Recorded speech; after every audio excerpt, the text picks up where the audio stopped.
Hi everyone, welcome to Nikita Talks, a series on MWM podcast.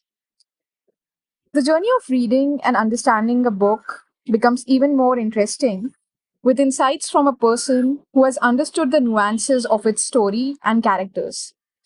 My guest today is a person who does not just understand the nuances of stories and characters, but also has a wealth of knowledge about the background from where those stories and characters are coming from. I look forward to hearing out his point of view and analysis about a book. And I'm sure all of you will likewise find this conversation illuminating too. Hi, Bharat. Welcome to our podcast. Hey, welcome, Nikita. Thanks for giving this opportunity. Very nice time. Yeah. Yeah. So, Bharat, to start with, and this is one question that I always wanted to ask you. So, I once read this article on in Times of India, where this person has written that no matter what, reading cannot actually take place of experiencing life through life's experiences. So, what are your thoughts about the importance of reading in today's times?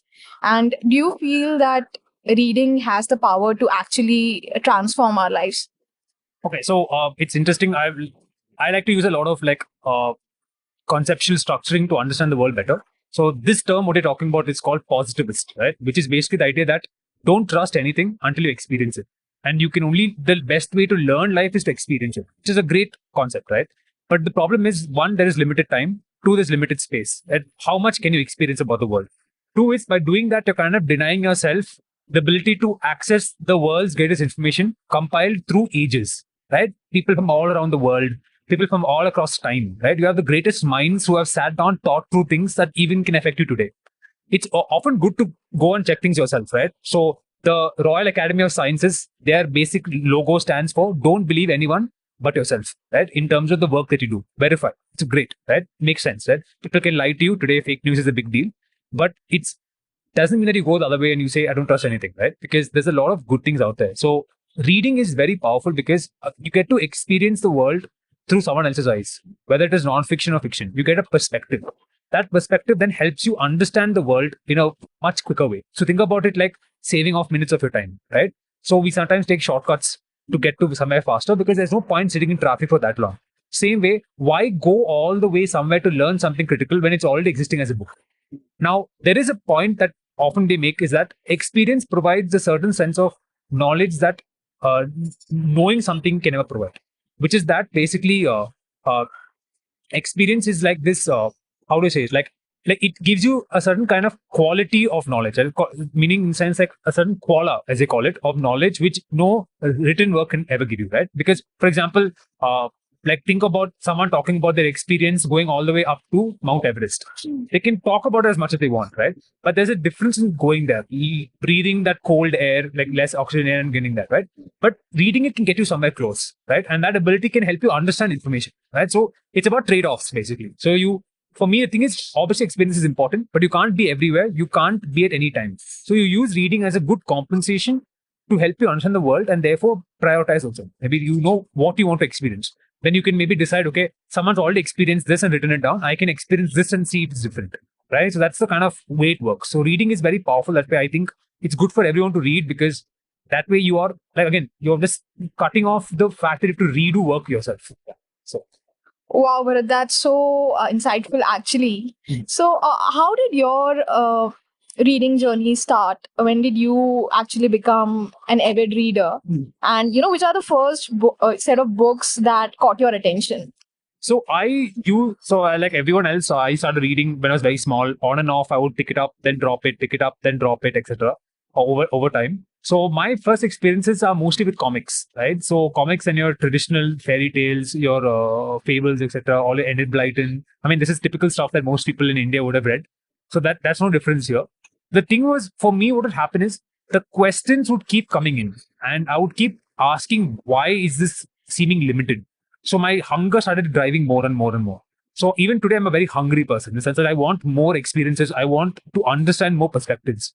So that is what I think has been the continuous need for me to read more, but also experience in different ways. So watch stuff, attend plays, right? Go to exhibits, etc., right? Or even travel if possible to understand better. So the idea is that I feel like reading to me, like I know this is a little bit, I don't think reading as the sole way of learning, right? So I look at it as a good way to, as a great way to understand certain knowledge.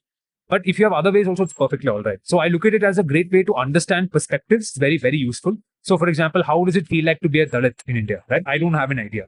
How does it feel like to be a person living in a village? I have no idea. I've always been an urban kid, right? How does it feel like to live in 1947 during independence, right? What does it feel like? You don't get these things. These are kind of perspectives that books give you, that, and you can get into deep because you can understand characters' thoughts, right? You can get good characters and etc. And I think also, like, I always say like books to me are great first drafts to the wildest ideas of someone. Because what happens with like for me, what I realize is eventually is that with movies, TV shows, games, or other kinds of art, there's always a compromise being made because you have multiple collaborators coming together. But the book has a writer, an editor, and a publisher, and a maximum a book cover designer, right? That there's just four people mostly, right? Or maybe a small team. So that writer's vision is mostly preserved, which means you're getting the wildest idea out there. You're getting one person's vision. It's not compromise on multiple things, which in a way is a great thing to see, right? So especially today, because more and more things that we're doing today are collaborative efforts, right? So how do we kind of what's that, like, see someone's, like, what do they look at life like? So that's a very powerful thing that books provide. Yes. Right.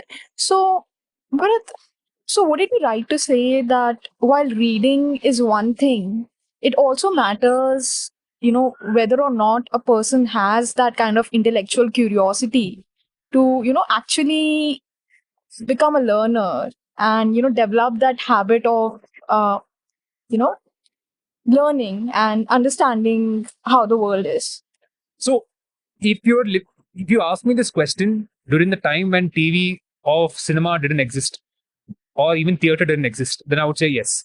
Like, I would say no. That is, you don't need anything. You can just go read, because books were possibly the only major way for you to entertain yourself, for you to learn something, for you to do that. Okay, it's great. Okay, but now with all other options available, you need to have a motivation to read.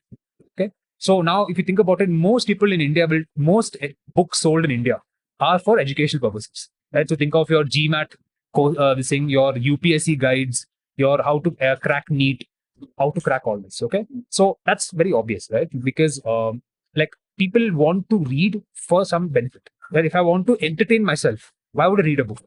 And this is how most people think, right? Especially in a country like India, where only 20% people speak English, right? And print, right? So if you're talking about literature, people will be like, I can just watch a TV show, and we have tons of films in multiple languages dubbed. So people can ask the question, why should I read when I can instead watch a film, use less part of my brain, especially after hard days of work? So books are, in a sense, you have to ask yourself why you're reading, right? So one good reason is to educate yourself, to learn, right? I want to learn more. So not necessarily I want to learn, Varma's mathematics book. No, right? Instead, I want to learn about, okay, what is psychology of money? Right, so non-fiction becomes very popular. So that's the second biggest selling genre in India, right? Non-fiction. After education books is non-fiction, because people want to feel like, if I learn this, I'll be better. So think about a book like Atomic Habits, right? Right. Almost every other Bangalorean would have read that book, because they look at it as a way to improve their life, right? To optimize seconds on their life, especially when you're sitting in a bus or sitting in a car on the way to work. You have nothing to do, you can just listen to an audiobook, right? So you have multiple options open to you. You need to incentivize yourself to do it.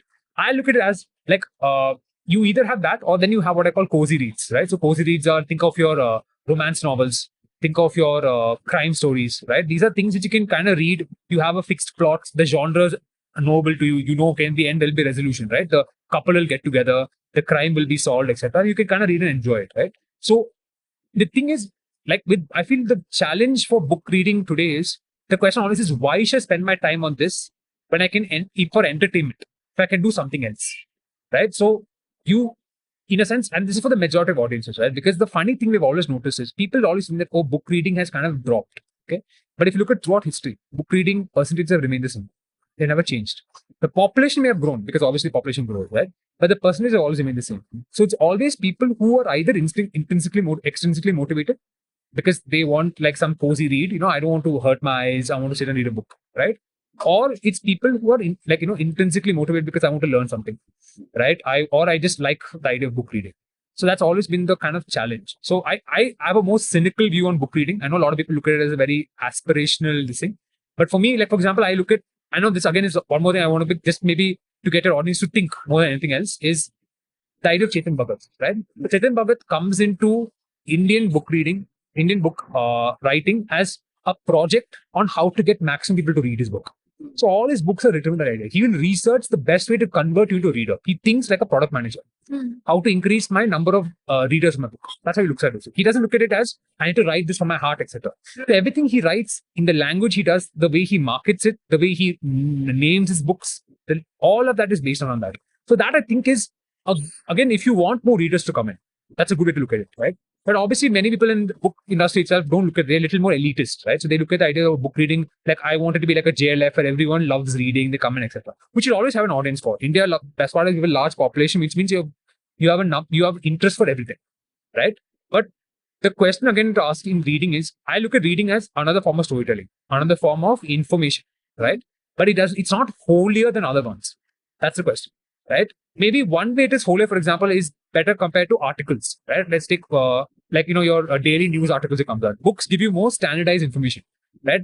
Collated over time. But there's a drawback there also, right? Articles at least can be updated daily, right? So if I get new information, I'll come and say, actually, this is what happened. But books can't be updated, right? So so overall, I think book reading is important, of course, but it's like in a world where you have multiple options, that's like asking people to go with one brand, right? It's unfair to force it on people. But the brand should be marketing itself and saying we are good for XY reason. So book lovers, book sellers, book writers should go about it and do that. That will never stop, right? I'll also keep telling people to read books. That's why I'm here on this podcast also, because I love books. But I also want people like that holier than thou attitude that book lovers have is something I think is pushing off a lot of people, especially in a country like India, where I said most book lovers tend to be English speaking, that English reading, English thinking, which means that that's about 20% of the population, maybe, right?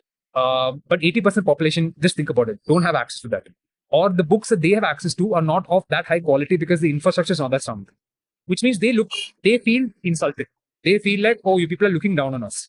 And that's never good in a democracy or anywhere, right? You never like to feel that way. So yeah, that's it.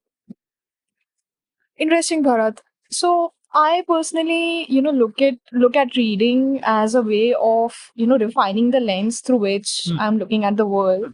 And I personally feel that it has definitely helped me, become better as a human being and has improved my knowledge about, different things. So now let's talk about this book called as I, Robot, written by Isaac Asimov. So what is this book all about? What are your takeaways from this book? And, why would you recommend that our listeners read it?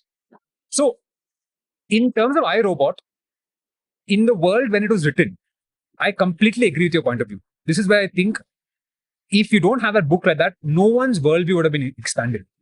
Right? You're talking about the lens to look at the world, right? That's what I, Robot does to humanity when Isaac Asimov first comes into the picture with I, Robot. Okay. So, Asimov, just to give a bit of a context, so Asimov is basically of Russian descent, comes into America by when he is about when he is about 9 years old, escaping from communist Russia at the time when Stalin takes over and the purges start happening. So the history of Stalinist Russia is that anyone who doesn't agree with them is killed. There's no trial. There's no option of plea or etc. They're killed.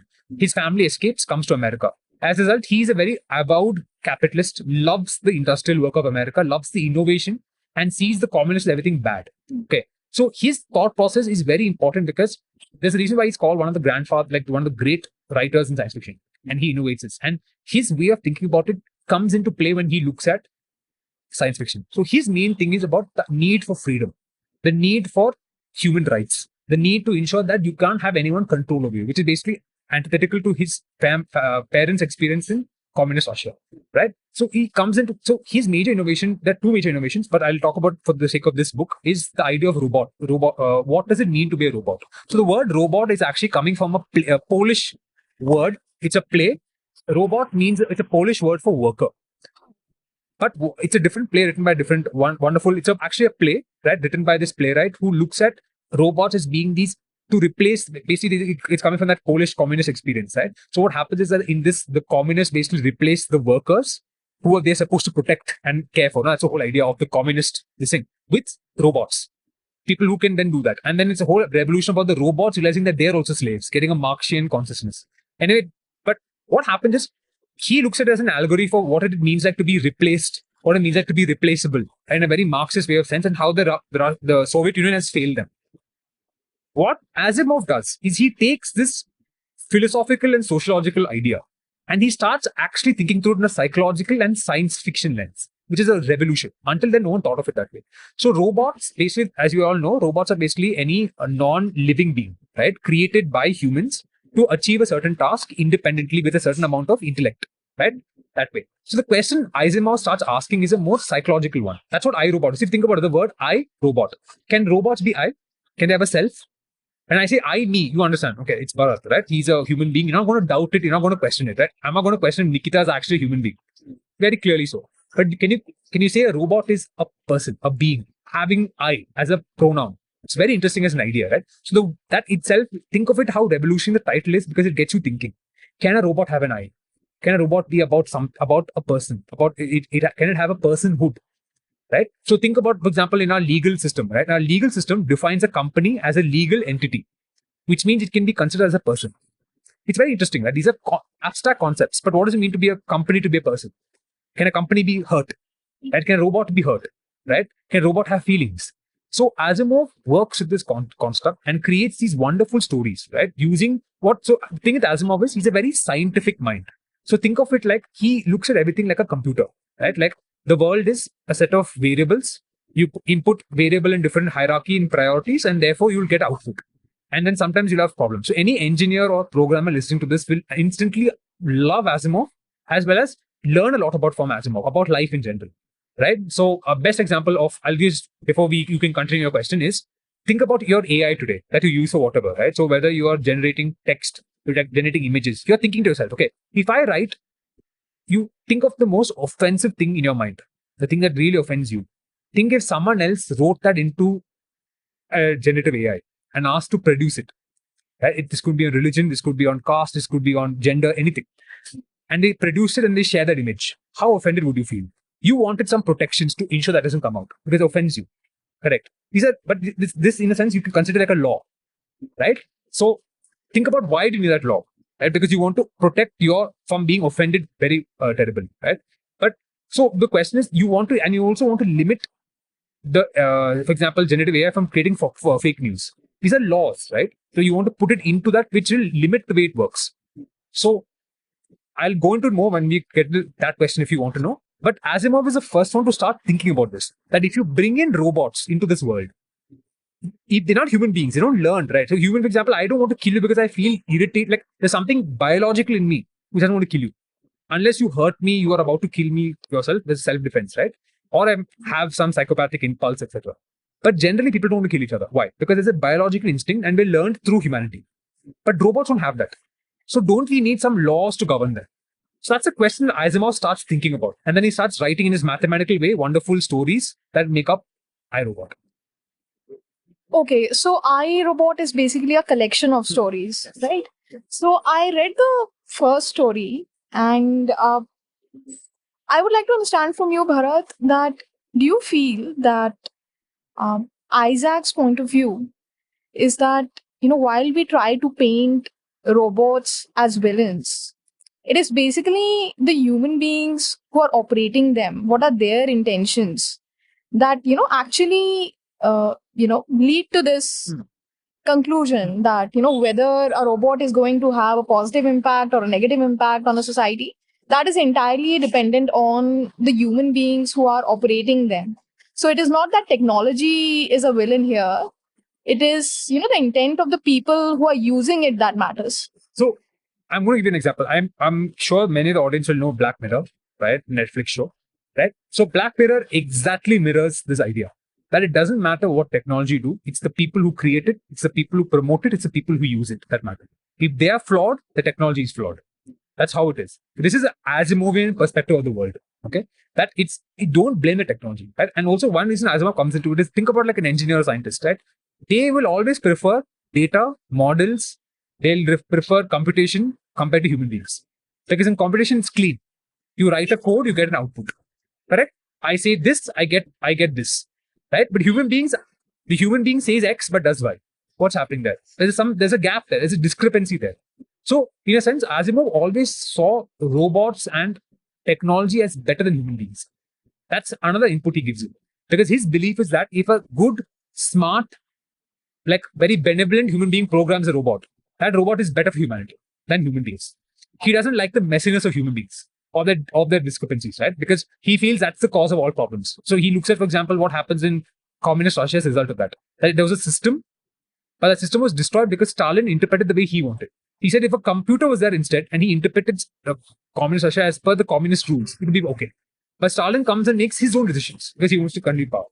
So that's how the whole idea of Asimov, I think he did blame humanity more than that, because for him, again, it's like any engineer, right? The point is, for example, an engineer looks at the world two ways. Right? That one is personal responsibility, which is that if you do something wrong, it is because you are wrong. You get my point, right? There's something wrong with you. Second thing is computers can't make that much mistake because unless the human puts something in wrong, that means humans are incompetent or humans are evil. Because you're putting something wrong only for two reasons, right? Because you either didn't understand it or you were trying to do something wrong, right? But it's often possible that human beings do something because they're constrained by systems. It's another way of thinking about this, right? Which is that I can't do anything because maybe my salary is, maybe my money and my bonus is tied to me making sure the robot is evil. Then what do? I have to write a code like that. I'm not incompetent. I'm not evil. But my bonus is tied to that. So I'll do it because I want money. Right? I need money, I need to survive, I need to feed my family, etc. Right? So Asimov never saw that perspective, that there could be other reasons why people do bad things. So he either saw technology as bad, he only saw technology as bad only because humans are bad, or humans are stupid in some sense. And that's how he structured his worldview and his stories. And in the sense that's still around, right? If you see many tech bros, as you call it, right? Like I'm talking about the stereotype of those tech billionaires who blame everything bad on bad actors rather than bad systems. Right? So they'll say that no, we're not doing anything bad, right? Or we are allowing free speech. How dare they use it for talking about Holocaust denial, right? Without ever expecting that people could use it, right? That the system has allowed you that freedom, right? That way. So yeah, so that's how Asimov always saw the world as that technology is good, is always good in a net benefit, like in the sense like if you compare the benefits and but drawbacks. The benefits are always more because technology will improve us. Because he lived in America, he saw how amazing technology made America, like in comparison to his life in Soviet Russia, where technology was like not allowed, right? That way. So yeah. Okay, so here's one thing, Bharat. Do you think that as human beings, we could be limited by, having these binary opinions or, binary worldviews of looking at the world as either this or that? So much so that, even people who are scientists are, sometimes unable to break free from those conceptions and, look at the world as something more complex, something more layered. It's the limitation of the human brain, no? So how many variables can we keep track at the same time? It's very difficult for us. So, for example, it's easy to mock or judge people for that, saying that, oh, why couldn't you tell it's wrong? Why couldn't you tell it's right? But the question is, how many things can keep in mind at the same time? There's so many things happening in my life, no? Like I have in minimum in today's complex world and many things happening all the time. Yeah. We are all overwhelmed all the time. Why is that? Because there's so much stimuli coming in. Yeah. So what happens is your mind automatically defaults to binary, which is there's a term in psychology called heuristic. The heuristic is basically reference to, it's a very useful term to understand. It's a reference to the shortcuts the mind takes to make decisions. So imagine you're sitting, sitting in some place and a fire starts. Your instinctual response is to run away, right? Maybe it's a bad idea, but you don't think about it because that's an instinct that you have. That instinct tells you fire, it's hot, I need to stand up, stretch my legs and run. This list of steps is called a heuristic. It's a hack, okay? Or I open Facebook. All right, let's take X or Twitter, as you call it, right? I see a post from a guy I don't like, right? Or some opposite. Instinct, I see the name. My instinct is don't dislike. Don't read this. Skip. Okay. Now maybe that guy is sharing something which is very useful for me. Yeah. Maybe he's talking about a government policy that affects my field or whatever. But what did I did a heuristic. Why? Because when I open Twitter, I can have time to give each one a look. think about the way you look at your Bumble matches, your Tinder matches. You open it, you're not caring about the person's philosophy. You read, you make certain choices, right? So maybe your political nature, you see that person espousing some political opinion opposite of yours. Instantly, you right swipe. Maybe that if you go down below, that person has every hobby you have. Maybe that person is exactly the kind of has the same level of humor that you have. Maybe they speak your same language. All those things that actually matter to you, but you didn't notice that because you saw the heuristic, you made a call. So human beings are like this, right? We are limited brain capacity. We forget that. We think we're like computers. You just increase memory. You add one, you insert one 10 GB RAM, you'll be better. We are not like that. Our brain constantly makes choices to cut down on things. That's why we become forgetful, right? If you're not forgetful, we'll be living in hell. Because everything you remember, the pain is too much. Your brain starts saying, not enough, not required, not required, not required. So all your 5th grade maths will go away. Because like, what's the point? No need for that, right? All what you learned in biology in 10th grade and all, will say, is it needed? He'll throw it up, right? So it always makes these choices, and therefore humanity in that nature can't remember too many things. So the binary of being good and bad is built in. Because in the complex world, how do you know? Like, look, during COVID, right? Everyone had an opinion. Right? Why? Because it was too complex. Did you actually know what is happening? One time they're saying touch is bad for you. Then they're saying that it's only spreading through viral contact. One time they're saying it's from a lab leak. Other time they're saying something else. Why is that happening? Because people are making these quick choices because they don't able to process all the information. Right? So that's what thing. So the beauty of the world is we have built systems to cater to this. Right? So one is, for example, we have experts. Right? People who spend their entire life studying one field. Right? I'm sure you're an expert in something that you work a lot on. Right? Now imagine, now ideally the way it should work is I trust you as an expert and you trust me on an expertise, right? And that's how the world works. So you make your advice, maybe you'll be like, okay, I need to write a tweet on this. I'll call up Bharath and ask him, does it make sense? Okay, I'm a technical writer by profession, you're a writer, right? So you can maybe call, okay, on this I have an opinion, right? Maybe you ask me for more understanding. I want an opinion on you, I'll ask you, right? That way it works out that way. So that kind of balancing is very essential. Right? That's the way to solve it. But human being, this is a natural thing, right? I don't look at it as like a bad or good thing. Right? It's like saying that, oh, how do you feel emotional about things you collect? Why do you feel emotional about animals? See, we are like that, right? Like human beings. We feel emotional about things. Yeah. It's natural. Okay. So, but do you feel that Isaac is trying to look at scientific revolution with empathy? Or do you think that he's not only looking at science as an aid to human beings, but something more than that? So, okay, so this is a very good. So there's a binary meaning. Binary meaning, again, to just make it easy to understand that the world often operates, which is called the Star Trek versus Wall-E. So I'm not sure if you watched these shows, but I'm sure you watched Wall-E, right? So you've seen Wall-E. You've seen the human beings there, right? They're all very they're all overweight, right? Not overweight, obese. To the point of being dangerously so. They are most of their life is taken care of by robots. Everything, they don't have to think, they don't have to do anything. They're not even able to stand up and walk when they're dropped down from the chairs. That's the Wall-E way of looking at it, where technology will basically replace everything you need to do so you can live a comfortable life, right? Then there's Star Trek, where Star Trek, if you watch the TV show, it's really incredible. It gives a more positive role. When I say it gives a more beneficial role to technology. That technology will empower you. It'll make you smarter. It'll make you faster. It'll make you better. Okay. So I look at this binary as a good way to look at the world. So when you look at any technology, you have to first ask yourself the question, is it making me better or is it making my life easier? Okay. So when you start understanding this, then you understand that so Asimov was also someone who entered in this arena. So he often believed that technology should make your life easier. So for example, the first story that you read, right? If you think about it, the robot that is helping her, in his eyes is much better than any human nursemaid out there. Correct. So that is in a sense making my life easier. But the question is it making my life better? There's a question that Asimov never asks. Because he looks at robots as being a good replacement to things humanity can't do well. Okay. So this is a debate that even today comes into play. So Asimov, over the course of his stories, he often takes the view that robots are better. He takes the course. Because he says that I told you that if you give them certain rules, certain program, they will always execute those programs and you don't have to worry anymore. Life will be good. So I never have to worry, right? Because, for example, I told you, right? If robot says X, it will do X. Human says X, he'll do Y. That gap is what he doesn't like. You say X, you do X. Why are you changing and doing Y? Okay. So the idea of lying, all that stuff, robots don't tend to do that. Right? So that's why he always saw robots as better, as technology as being better than humanity. And that it replacing humanity in certain ways because it is better for everyone. That was always his point of view. Right? That's what, because, and in a sense, it's how engineers normally think. Right? They don't trust human beings. Right? The idea is to replace it with some AI, some technology to prevent that. So think about how in India itself, right? We all have the RTO experience. No, you go to RTO, you may have to pay a bribe, you may have to do all this. So what do people want? They don't want any police officer there. They want AI to handle. They want cameras being placed there, check the person doing the test, and then give the pass or fail. They don't want human beings there, right? Because they don't trust them. That's what happens. So yeah. Okay. So, Bharat, I understand that you really like science fiction as a genre.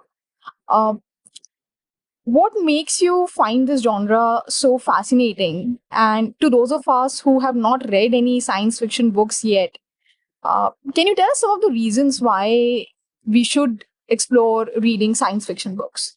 So so the two ways looking at it. First is to look at the overall genre that actually science fiction comes under. It's called speculative fiction, which means again you're speculating about the world. This can be fantasy, this can be fiction, let's say sci-fi, right? In that sense, it's about the world that we don't understand, which could be possible. Correct. So again, why is that important, right? So think about your office life. Think about maybe your love life. Think about your family life. Think about the political scenario around. Maybe you're not happy for whatever reason, right?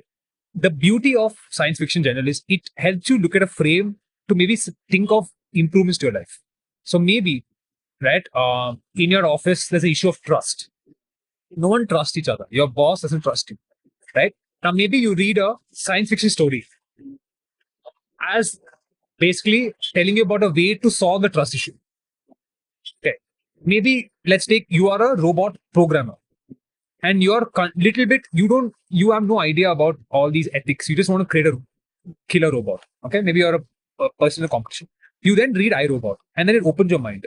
Maybe I should consider the costs of how I'm programming a robot. I have to keep in mind ethics, values, right? So science fiction allows you to imagine a world safely.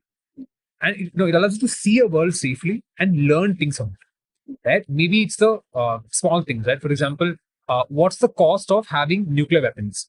You can actually learn that from science fiction. It'll actually, because people have done the research, they know what is actually will happen when you have a nuclear bomb blast. So maybe your policy on what if nuclear weapons should be allowed will change. Maybe you don't understand that and you read it and be like, oh my god, this is really bad, right? The possibility of changing the way you look at your world, right? The second thing is it helps you. It also helps you look at positive aspects of the world, right? Like maybe it helps you maybe understand. Okay, there are worlds which show how bad the environmental crisis gets. Right? It gets so hot, people can't survive, etc. And then you think about it, like, okay, maybe I like the world I am currently. I want to preserve it. So it helps you take action also. Right? It becomes you understand what you need to do to become a better human being with the things around you.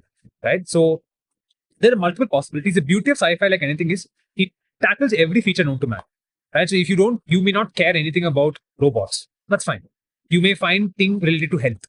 Right? Health may matter to you. Maybe you have a family who is a family member who's suffering from cancer. It's a very serious thing. Right? Science fiction can help you maybe envision possible futures that this doesn't happen anymore. Because we always think of it in very, like, again, the life that we live is mostly experiential actually. Right? We see something happening to us. But we read a book, it expands the way we look at things. Maybe cancer is not a thing to be scared of. And maybe cancer, or maybe science fiction can help you accept that there's a future where you don't have to, where you can do this. Right? There's a possibility, you don't care about health also. Maybe you care about, you want cool guns. You want to see a world with cool guns. You get that as well.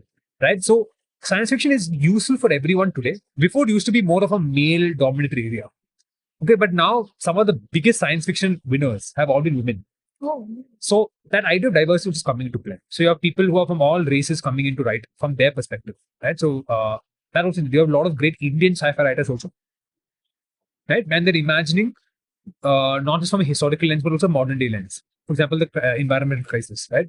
How does that work, right? How can you imagine a different type of Mumbai, for example, right? Can you those kind of things? So how do you bring a way of looking at the world through a mythology into the sense? So, for example, even the movie Kalki 2898 has just come out, right? And in the month of June end, right? That also is a science fiction movie. It combines mythology, science fiction. So science fiction is all around us, right? In some sense, and it's a good genre. You may have watched. You may have watched amazing science fiction movies, right? And many of them are based on ideas from books. right? So it's a good genre again, just to get out of your head and to look at the possibilities of what is, which is always this. It makes it life worth living in a sense to me, right? Because then you can imagine what could have been, what could be, right? Wonderful. Can you please recommend us some of the science fiction books, especially for readers who are just beginning to explore this genre? So iRobot is just a great starter because it's just short stories, right? And it gives you an idea of how to think about like what do robots bring in. You have to bring in laws, you have to bring in rules, you have to bring in that kind of stuff. Only problem with Asimov has often been that his storytelling is like his writing is very like straightforward. There's no twist of turn, no turn of phrase, that kind of stuff. Another one is Dune. I think you have already been previously talked about, but Dune is a great book. It's another really long one. The movies are out as well. You can maybe get the movies to get a flavor of it and see if you want to read it. Dune is just incredible because it's the one that starts ecological science fiction. And the idea that, even your ecology is a science, right? How do you manage it? How do you prevent climate change? Like all that stuff. Okay. Then another series is there's some good. I forgot the name, but there is a good Indian science fiction writer called Vandana Singh. Check out her works; they're really good. Very creative. In a sense, again, it combines our mythology, our literature with our most important the ways we think about the world with sci-fi. And how does it mean? Right. Then I think there are what else is there? There was, I think, there's Arthur C. Clarke. His Rendezvous with Rama is very interesting. It's about a colony on the moon and how that works, and how they end up having this different way of looking at the world. Because when you live in a different place, you think differently. Right? Think about how you are in a crowded city like Bangalore versus how you are in the Himalayas. Now you just change planets altogether. The different atmosphere, etc. How do you think? That was one thing. Ursula Le Guin is very great. So she has the left hand of darkness. So she addresses what gender is. Right? What happens if the way you think of a gender, and this is a very old book. Today it may not even seem revolutionary, but it's one of those books that brought in the idea of gender identity into science fiction. That is, what does it mean to be a man or a woman? What if both genders express in one person all the time? Right? So for some period of time they identify as male, other time they identify as female. What does it mean? Right? To the way you think, to the way you talk, how your language changes, right? How your economy, your philosophy, your history, everything she builds around this one concept, which blows your mind, right? So that's way. So how much like the beauty of science fiction is these are just the starting points, but they help you understand that just one change in one thing can cause change everywhere else. Just for example, best example, we can only see a limited band of colors, right? Which is red to violet. Right, that's why you have infrared is below any wavelength that is red, and ultraviolet anything but. Why do we call those terms? Because we actually can't see those colors. But now imagine you could just see little more than usual. How does your world change? How many more things that you can see around you? Right? Like that's the possibility science fiction gives you.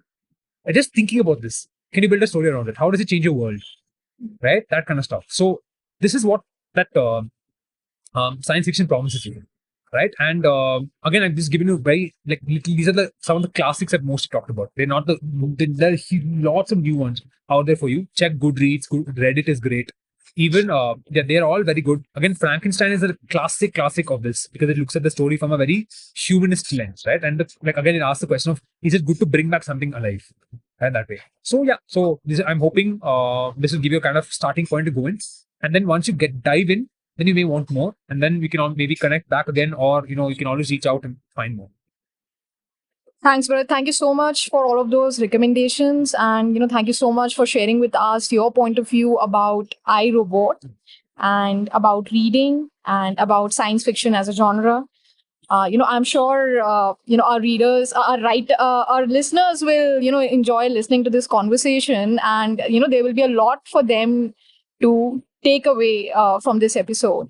So thank you so much for being here, and looking forward to record many more of such episodes with you in the future. Yeah, thank you. It's always a pleasure. Thank you.